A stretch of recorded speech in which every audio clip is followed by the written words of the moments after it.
কিশোরগঞ্জে ঘটেছে একটি চমকপ্রদ এবং আতঙ্কজনক ঘটনা। সাবেক রাষ্ট্রপতি মো. আব্দুল হামিদের বাড়িতে ভয়ঙ্কর হামলা এবং এক্সকাভেটর দিয়ে গুড়িয়ে দেওয়া হল আওয়ামী লীগের দলীয় কার্যালয়।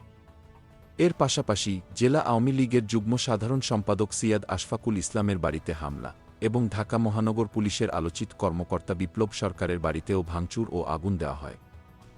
গতকাল রাত ৮টা থেকে 10:30 পর্যন্ত চলে এই তাণ্ডব।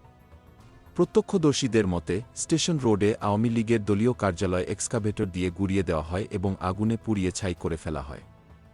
রাত ৯টার দিকে খড়মপট্টি এলাকায় একই ধরনের হামলা হয় এবং সাবেক রাষ্ট্রপতি আব্দুল হামিদের বাড়িতে আগুন ও লুটপাটের ঘটনা ঘটে।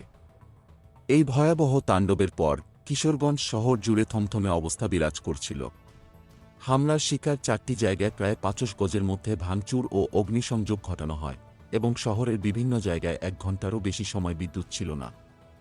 বেশ কিছু লোক ভাঙচুর করা বাড়ি থেকে জিনিসপত্র নিয়ে যেতে দেখা গেছে, কিন্তু পুলিশ ছিল নির্বিকার। এদিকে কিশোরগঞ্জ ভৈরব আঞ্চলিক মহাসড়কের বিন্নাটি মোড়ে শেখ মুজিবুর রহমান সহ অন্যান্য নেতাদের ছবি নিয়ে তৈরি মুরাল এক্সকাভেটর দিয়ে ভাঙচুর করা হয়।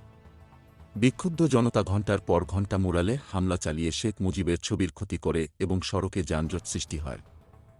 এছাড়া পাকুন্দিয়া এবং বাজিতপুরে শেখ মুজিবসহ সাবেক রাষ্ট্রপতির ম্যুরালও ভাঙচুর করা হয়েছে।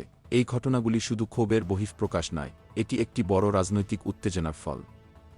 অনেকেই জানাচ্ছেন, পলাতক শেখ হাসিনার ভারত থেকে বক্তব্য এবং ফেব্রুয়ারির লিফলেট বিতরণের প্রতিবাদে এই তাণ্ডব চালানো হয়েছে। কিশোরগঞ্জ সদর মডেল থানার ভারপ্রাপ্ত কর্মকর্তা ওসি আবদুল্লাহ আল মামুন রাত 11:15টার দিকে জানিয়ে দেন, তারা হামলা এবং ভাঙচুরের বিষয়ে তদন্ত শুরু করেছেন। এই ঘটনা যে শহরকে একেবারে স্তম্ভিত করে দিয়েছে তা আর বলার অপেক্ষা রাখে না।